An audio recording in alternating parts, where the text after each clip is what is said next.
El miedo es algo que nos acompaña toda la vida y sin embargo no lo queremos. Es algo que nos salva la vida y sin embargo no lo queremos. Es algo que nos hace sabios y sin embargo no lo queremos. No sé si alguna vez os habéis planteado el por qué no lo queremos. O sea, si es tan útil y todo el mundo acepta que el miedo es útil para guardar la vida, ¿por qué tiene tan mala prensa? ¿Qué es lo que hace que tengamos tan mala opinión de él? Bueno, la respuesta es que se trata de un mecanismo emocional. El miedo, al ser un mecanismo emocional, te hace sentirte mal para que tengas ganas de evitar una situación o acabarla por la vía rápida. Primero sentimos, y cómo sentimos condiciona cómo pensamos. Y cuando pensamos, lo que pensamos es fruto de esa predeterminación emocional que hemos creado antes. Es decir, si sentimos mal una situación, pensamos mal sobre ella. Cuando pensamos mal sobre ella, pensamos mal sobre nosotros mismos. Y así empieza el círculo vicioso. Si queréis más, en el libro lo tenéis muy bien explicado. También funciona en positivo. La diferencia está en que en negativo es automático y en positivo hay que aprenderlo. Por eso no hace falta enseñar a nadie a pensar mal, pero sí hace falta practicar el pensamiento positivo. Así funciona la cosa. Claro, cuando tú tienes miedo y no sabes qué hacer con él, en ese momento empiezas a culpabilizarte y a compararte con la gente que te rodea, viéndolos mejor a ellos que a ti, que igual no es verdad, pero a ti te lo parece. Y ese diálogo destructivo, con el tiempo, te acaba produciendo una incapacidad. Porque la cosa es así. Si yo no sé qué hacer y me siento incapaz, emocionalmente me bloqueo, a continuación pienso que soy incapaz y al final soy incapaz. Y esto es muy importante porque el problema del miedo no es el miedo, es que no sabemos qué hacer con él. Cuando la gente aprende qué hacer con su miedo, descubre que ese miedo se convierte en un potenciador. Imaginaros qué pasaría si en una situación que para mí es difícil, yo sé qué hacer, eso me genera un pensamiento positivo, se me ocurren ideas y a partir de ahí creo más en mí, desarrollo confianza y desarrollo autoestima. ¿A qué mola? ¿Sí? ¿Por qué ocurre esto? Sencillamente porque el miedo te pone a prueba y cuando una prueba la superas, creces. Por tanto, el miedo es el mejor creador de consciencia que tenemos, porque el miedo nos hace conscientes de las dificultades, aunque éstas no tengan causa real. La diferencia entre una persona que se lidera y una que no se lidera, es decir, la persona que hace cosas o la persona que le pasan cosas, es la capacidad de decidir cómo vive cada situación. O yo decido cómo vivo esto, o la situación me decide a mí. Y esta es la diferencia. Porque cuando yo soy capaz de decidir cómo vivo las situaciones, paso de vivir como me toca a vivir como yo podría ser. Porque lo que se llama zona de confort, que es el conjunto de conductas que nosotros tenemos como aceptadas y normales, que es lo que creemos que somos, sencillamente se debe a que muchas veces no probamos cosas nuevas. Pero en la zona de confort no hay aprendizaje. Para aprender hay que dedicar tiempo y esfuerzo, y eso significa salir de la zona de confort, no hay otra. ¿Qué pasa cuando no salimos nunca de la zona de confort? Pues lo que ocurre es que vamos cayendo en las garras del automatismo y vamos dejando de ser lo que podríamos ser. Vamos reforzando el muro que nos separa de lo que podríamos ser. Y ese mecanismo de no salir nunca de la zona de confort, si alguien se lo puede permitir, que lo haga, haya ellos, ¿no? Pero tiene dos peligros. Primero, que el mundo cambiante a veces no lo permite. Yo estaba muy bien, pero estoy en paro. ¡Ostras! ¿Y ahora qué hago? Estoy fuera de la zona de confort y sin músculo.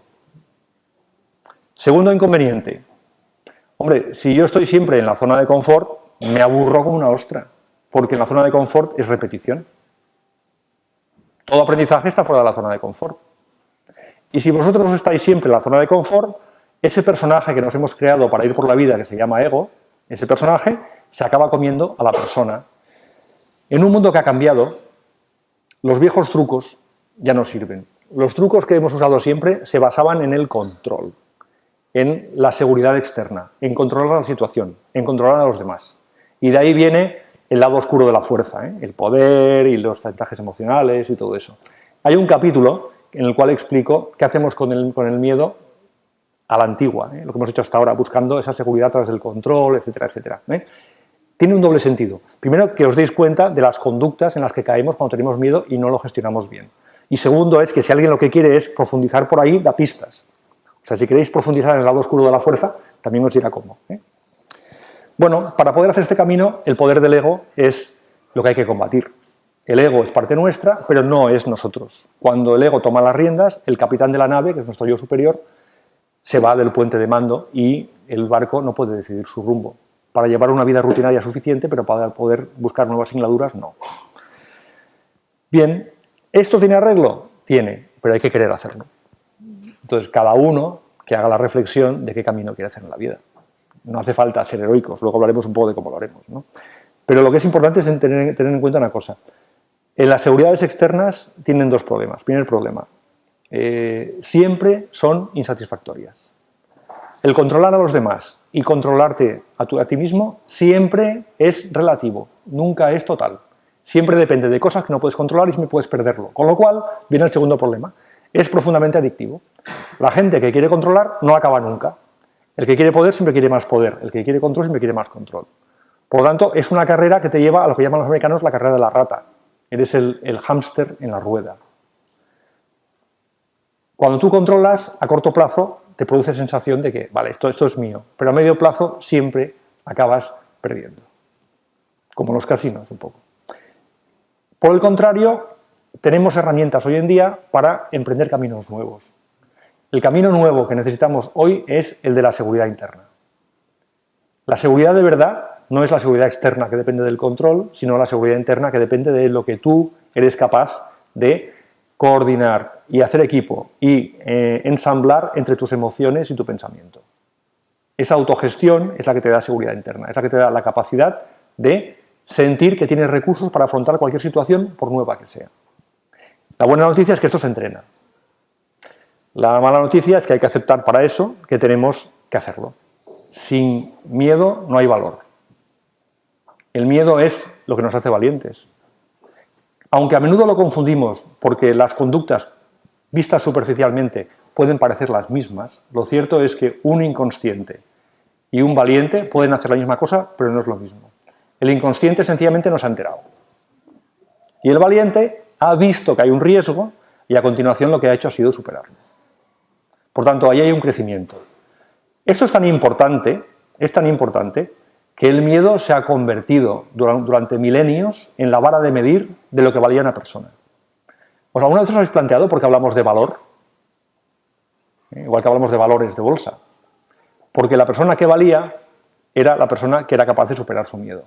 Puedo decir la persona, puedo decir el australopiteco, o el cromañón o el neandertal. La capacidad de superar el miedo es lo que ha dado la valía de una persona. Y esto tiene una trampa que hay que tener cuidado. Y es que si culturalmente eso ha cuajado porque era útil, vigilad que el pensamiento subsiguiente es: si el que tiene capacidad de superar su miedo es el que tiene valor, el que no tiene esa capacidad no vale.